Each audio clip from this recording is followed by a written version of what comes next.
Good evening ladies and gentleman, welcome to your own channel मदर्स पायर। और आज हम कवर करेंगे एक बहुत इंपॉर्टेंट टॉपिक जो कि है डिलिमिटेशन और वुमेन्स रिजर्वेशन एक्ट की तरफ। ठीक है, मतलब दोनों के ऊपर है ये टॉपिक। तो द हिंदू में न्यूज़ आई थी। न्यूज़ क्या है कि the centre signals early delimitation women's quota for 2029 polls. अब इस न्यूज़ में दो चीज़ों की बात की गई है, पहली है डिलिमिटेशन और दूसरी है वुमेन्स रिजर्वेशन एक्ट। हम दोनों के ऊपर बात करेंगे, दोनों की सिमिलैरिटीज़, दोनों के डिफरेंसेस के ऊपर बात करेंगे।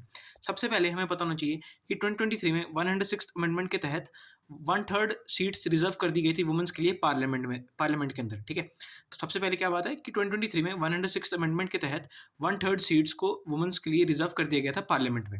उसके बाद हम बात करेंगे डिलिमिटेशन के ऊपर। सबसे पहले हमें पता होना चाहिए कि डिलिमिटेशन क्या है। तो जैसे फॉर एग्जाम्पल हम बात करें कंट्री की, अपनी अपनी ही कंट्री की बात करते हैं, इंडिया। इंडिया के अंदर बहुत सारी स्टेट्स हैं, हम उनमें से एक स्टेट को चूज़ कर लेते हैं। जैसे फॉर एग्जांपल मैंने यूपी को चूज़ किया। ठीक है, अब यूपी को मैंने बहुत सारे पार्ट्स में डिवाइड कर दिया। मैंने फॉर एग्जांपल 6 पार्ट में यूपी को डिवाइड कर दिया। अब ये जो 6 पार्ट में मैंने यूपी को डिवाइड किया है, ये 6 पार्ट है मेरी 6 कॉन्स्टिट्यूएंसीज। अब इन्हीं 6 कॉन्स्टिट्यूएंसीज में से जैसे फॉर एग्जांपल मैंने एक चूज़ कर ली। अब ये जो एक कॉन्स्टिट्यूएंसी मैंने चूज़ करी है, इसमें बहुत सारे लोग इलेक्शन के लिए खड़े होंगे। जैसे फॉर एग्जांपल 10 लोग इलेक्शन के लिए खड़े हुए और उनमें से कोई एक जीतेगा, है ना? तो ऐसे ही 6 कॉन्स्टिट्यूएंसीज में से अराउंड 6 लोग जीतेंगे। अब यही 6 लोग जो जीते हैं, यही है मेरी लोकसभा की सीट्स। तो यही मतलब होता है डिलिमिटेशन का। ठीक है, अब डिलिमिटेशन के अंदर ही आती है एक चीज़ जिसको हम बोलते हैं डिलिमिटेशन कमीशन। डिलिमिटेशन के अंदर ही एक कमीशन बनती है जिसको हम बोलते हैं डिलिमिटेशन कमीशन, और इसको बनाता कौन है? इसको बनाता है पार्लियामेंट। अब सबसे पहले हमें डिलिमिटेशन कमीशन के काम पता होना चाहिए कि डिलिमिटेशन कमीशन के काम क्या है। तो डिलिमिटेशन कमीशन के मेजरली 3 काम हैं। डिलिमिटेशन कमीशन का पहला काम है कि एरिया और बाउंड्रीज को सेट करना, किसी भी स्टेट की एरिया और बाउंड्रीज को सेट करना। दूसरा काम है किसी भी स्टेट की जो लोकसभा है, जैसे अलग अलग स्टेट्स हैं उनकी जो लोकसभा सीट्स हैं उनको डिफाइन करना। तीसरा काम है लोकसभा के अंदर एससी और एसटी की सीट्स को डिफाइन करना। तो डिलिमिटेशन कमीशन के 3 काम है। पहला, एरिया और बाउंड्री को सेट करना किसी भी एक पर्टिकुलर स्टेट की जो अलग अलग स्टेट्स हैं उनकी जो लोकसभा है उनकी सीट्स को डिफाइन करना। लोकसभा के अंदर एससी और एसटी की सीट्स को भी डिफाइन करना। ये मेजरली 3 काम है डिलिमिटेशन कमीशन के। ये जो डिलिमिटेशन कमीशन है आज तक 4 बार बनाया गया है। ठीक है, पहली बार बनाया गया था 1952 में, सेकंड टाइम बनाया गया था 1963 में, थर्ड टाइम बनाया गया था 1973 में, और लास्ट और फोर्थ टाइम बनाया गया था 2002 में। ठीक है, तो ये 4 बार डिलिमिटेशन कमीशन बन चुका है। ठीक है, तो अब अगर हम बात करें ये जो डिलिमिटेशन कमीशन है इसके अंदर कौन से मेंबर्स होते हैं, तो ये डिलिमिटेशन कमीशन है इसके अंदर 3 तरह के लोग होते हैं। पहला, एक रिटायर्ड सुप्रीम कोर्ट के जज जो कि चेयरपर्सन भी हैं। दूसरा, चीफ इलेक्शन कमिश्नर, जो कि अगर हम बात करें चीफ इलेक्शन कमीशन, तो प्रेजेंट टाइम में हमारे चीफ इलेक्शन कमिश्नर हैं वो गणेश कुमार है। ठीक है, और इसके साथ साथ स्टेट इलेक्शन कमिश्नर भी होते हैं। तो टोटल 3 लोग होते हैं मेंबर इस डिलिमिटेशन कमीशन के। एक रिटायर्ड सुप्रीम कोर्ट के जज जो कि चेयरपर्सन का भी काम करते हैं, चीफ इलेक्शन कमिश्नर और स्टेट इलेक्शन कमिश्नर, ये 3 लोग होते हैं। ठीक है, इसके बाद अगर हम बात करें तो हम अपने दूसरे टॉपिक की बात करेंगे जो कि है वुमेन्स रिजर्वेशन एक्ट 2023। ये जो वुमेन्स रिजर्वेशन एक्ट है ये 2023 में आया था।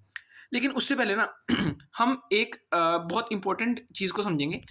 तो वो इंपॉर्टेंट चीज़ क्या है कि हमें 2 चीज़ों के बीच में डिफरेंस पता होना चाहिए। पहला, विधानसभा और विधान परिषद।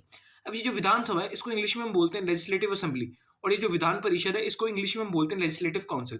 ठीक है, तो हमें ये पता दोनों के बीच में डिफरेंस पता होना चाहिए क्या है। कभी कभी ना कंफ्यूजन होती है कि विधानसभा क्या है, विधान परिषद क्या है। ठीक है, तो विधानसभा लेजिस्लेटिव असेंबली है और विधान परिषद लेजिस्लेटिव काउंसिल है। ठीक है, तो अब हम बात करेंगे वुमेन्स रिजर्वेशन एक्ट की। और जो वुमेन्स रिजर्वेशन एक्ट है वो आया था 2023 में। अब इसके अंदर भी मेजरली 3 बात की गई थी। पहली, कि जो लोकसभा है उसके ऊपर वुमेन्स की रिजर्व सीट्स की बात की गई थी। दूसरा, जो इस लेजिस्लेटिव असेंबली है डिफरेंट डिफरेंट स्टेट्स की उनके अंदर वुमेन्स की सीट्स को रिजर्व करना। और तीसरा, दिल्ली की लेजिस्लेटिव असेंबली के अंदर वुमेन्स की सीट्स को रिजर्व करना। ठीक है, तो ये जो लोकसभा है इसके अंदर वुमेन्स की सीट कितनी रिजर्व होगी, डिफरेंट स्टेट्स की लेजिस्लेटिव असेंबली के अंदर कितनी वुमेन्स की सीट रिजर्व होगी, और दिल्ली की जो लेजिस्लेटिव असेंबली है उसमें वुमेन्स की कितनी सीट रिजर्व होगी। तो इसका सिंपल सा आंसर है 1/3 सीट रिजर्व होगी, 1/3 सीट्स रिजर्व होगी वुमेन्स के लिए। जैसे फॉर एग्जाम्पल 600 सीट्स हैं तो उसमें से 1/3 कितना होगा, 200 हो गया। उसका 600 का 1/3 हो गया 200, है ना? तो ऐसे ही 200 सीट्स वुमेन्स के लिए रिजर्व कर दी जाएगी। लेकिन ये जो वुमेन्स की सीट्स रिजर्व हो रही है ये सिर्फ लोकसभा और लेजिस्लेटिव असेंबली जिसको हम विधानसभा बोलते हैं। ठीक है, लोकसभा और विधानसभा जिसको हम लेजिस्लेटिव असेंबली बोलते हैं उन्हीं के लिए ये सीट्स रिजर्व है। ये राज्यसभा और विधान परिषद जिसको हम लेजिस्लेटिव काउंसिल बोलते हैं उनके लिए बिल्कुल नहीं है। तो ये मेजर डिफरेंस हमें पता होना चाहिए। ठीक है, अब ये जो वुमेन्स के लिए जो रिजर्वेशन है ये कितनी देर के लिए है, ये अराउंड 15 ईयर्स के लिए है। तो अब गवर्नमेंट जब चाहे 15 साल के बाद इसको बढ़ा भी सकती है, इसको खत्म भी कर सकती है। ये गवर्नमेंट के ऊपर है और वो 15 साल के बाद डिसाइड किया जाएगा। लेकिन अभी के लिए 15 सालों के लिए ये रिजर्वेशन वुमेन्स को दिया गया है, ठीक है। उसके बाद अगर हम बात करें तो प्रेजेंट में ये क्या, इससे क्या रिलेटेड न्यूज़ चल रही है। तो ये जो डिलिमिटेशन किया जाता है ना, ये सेंसस के बेसिस पर किया जाता है। तो हमारा जो लास्ट सेंसस हुआ था वो हुआ था 2011 में, और जो हमारा नेक्स्ट सेंसस होना था वो होना था 10 साल के बाद, जो कि 2021 में होना था। बट ड्यू टू कोविड इसको पोस्टपोन कर दिया गया, और अब ये होगा 2027 में। जो नया सेंसस है वो 2027 में होगा। और अभी प्रेजेंटली लोकसभा के अंदर 550 सीट्स है। लेकिन जैसे जैसे पॉपुलेशन बढ़ रही है जैसे जैसे पॉपुलेशन बढ़ रही है, लेकिन जैसे जैसे पॉपुलेशन बढ़ रही है वैसे लोकसभा की सीट्स नहीं बढ़ रही, ठीक है। लोकसभा जैसे फॉर एग्जांपल पॉपुलेशन तो बढ़ती जा रही है, लोग बढ़ते जा रहे हैं और काम भी बढ़ता जा रहा है, लेकिन जो लोकसभा के अंदर काम करने के लिए लोग हैं वो तो 550 ही हैं, 550 हैं। तो इसलिए लोकसभा ऐसे ही गवर्नमेंट ने डिसाइड किया है कि जो लोकसभा के अंदर सीट्स है उसको बढ़ाकर 550 से 816 कर दिया जाएगा, ठीक है। अभी सिर्फ इसके ऊपर बात चल रही है, अभी ये डिसाइड नहीं हुआ, सिर्फ इसके ऊपर बात चल रही है कि ये जो लोकसभा की सीट्स है इसको 550 से बढ़ा के 816 कर दिया जाएगा, ठीक है। और ये जो लोकसभा की सीट्स हैं, अब इसमें वुमेन्स का भी हमने बात की कि 1/3 वुमेन के लिए रिजर्व है। तो इसकी सीट्स डिफाइन कैसे होंगी? उससे ये जो लोकसभा की सीट्स है, जैसे हमने ऊपर बात करी कि डिलिमिटेशन क्या है, वो लोकसभा की सीट्स को डिफाइन किया जाएगा डिफरेंट स्टेट्स के लिए। तो पहले डिलिमिटेशन होगा, उसके बाद लोकसभा की सीट्स डिफाइन होंगी, ठीक है। डिलिमिटेशन से ही लोकसभा की सीट्स डिफाइन होंगी और उसके बाद ही रिजर्वेशन दिया जाएगा वुमेन्स को, ठीक है। ये मेन एक चार्ट है हमारा कि पहले डिलिमिटेशन होगा, फिर उसके बाद लोकसभा की सीट्स डिफाइन होंगी, उसके बाद वुमेन्स को रिजर्वेशन दी जाएगी, ठीक है। तो हमने डिसाइड किया कि जो 2027 का सेंसस है इसमें तो बहुत टाइम लग जाएगा, क्योंकि 2029 में हमारे नेक्स्ट लोकसभा के इलेक्शन है। जो हर एक लोकसभा के इलेक्शन होते हैं वो 5 साल के बाद होते हैं। लास्ट टाइम हमारे 2024 में थे और इसके बाद अब 2029 में होंगे, ठीक है। तो ये 5 साल का गैप रहता है दोनों के बीच, 2024 उसके बाद आप 2029 में होंगे। तो लेकिन 2027 से लेके 2027 से 2029 में से 2 साल का फ़र्क है, ठीक है। तो ये जो 2 साल का डिफरेंस है इसमें बहुत कम टाइम है। तो इसलिए गवर्नमेंट ने डिसाइड किया कि वो 2011 का सेंसस यूज़ करेंगे और उसके हिसाब से डिलिमिटेशन की जाएगी, ठीक है। मतलब फिर से डिलिमिटेशन कमीशन बनेगी और वो डिसाइड करेगी कितनी एरिया और बाउंड्री सेट करनी है, कितनी एरिया और बाउंड्री सेट करनी है। इसके अलावा कितनी स्टेट की जो डिफरेंट स्टेट्स हैं उनकी लोकसभा के अंदर कितनी सीट्स होंगी और लोकसभा के अंदर कितनी SC/ST की सीट्स दी जाएगी। तो ये काम होगा डिलिमिटेशन का, ठीक है। तो इसीलिए अब जैसे गवर्नमेंट ने बात करी कि वो 550 से 816 कर देंगी वुमेन्स जैसे लोकसभा की सीट्स को, तो इससे वुमेन्स की रिजर्वेशन भी बढ़ेगी।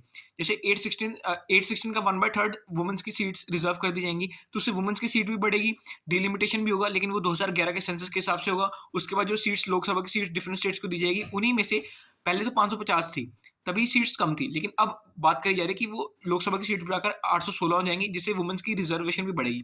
इसके अलावा हमें ये भी पता होना चाहिए कि एक ऐसा प्रोविजन भी है जो कि सीट्स रिजर्व करता है वुमेन्स की पंचायत में भी, ठीक है। हमें ये नहीं पता होता कि वुमेन्स की सीट, हमको लगता है सिर्फ लोकसभा और जो हमारी विधानसभा है उसके अंदर ही, मतलब जो कि हमारी लेजिस्लेटिव असेंबली है उसके अंदर ही वुमेन्स को रिजर्वेशन दी जाती है। तो नहीं, ये गलत है।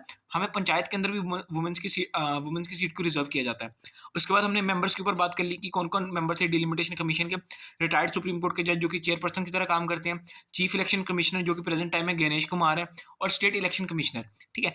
और यूपीएससी के प्रीलिम्स में यही क्वेश्चन आया था कि कितनी बार ये जो डिलिमिटेशन कमीशन है ये बनी थी। तो ये 4 बार बनी थी। फर्स्ट टाइम 1952, सेकंड टाइम 1963 और थर्ड टाइम 1973 और लास्ट और फोर्थ टाइम 2002 में। ये सारी चीज़ें डिलिमिटेशन कमीशन एक्ट के द्वारा हुई थी। मैंने साइड में लिखा कौन से ईयर के टाइम हुई थी डिलिमिटेशन कमीशन। जो 1952 था वो 1952 में ही आया था। 1963 वाला 1962 में बन गया था, लेकिन उसकी इम्प्लीमेंटेशन 1963 में हुई थी। और जो 1973 वाला इम्प्लीमेंट 1973 में हुआ था, लेकिन वो 1972 में गया था। और वैसे ही 2002 वाला 2002 में गया था और उसकी इम्प्लीमेंटेशन भी 2002 में ही हुई थी। तो ये हमने बात करी बहुत ही इंपॉर्टेंट टॉपिक जो कि था डिलिमिटेशन के ऊपर और वुमेन्स रिजर्वेशन एक्ट के ऊपर, ठीक है। तो ये बहुत इंपॉर्टेंट टॉपिक था। ये कहीं भी आगे किसी भी वन डे एग्जाम में आ सकता है और किसी भी यूपीएससी के एग्जाम्स में आ सकता है। So thank you for today.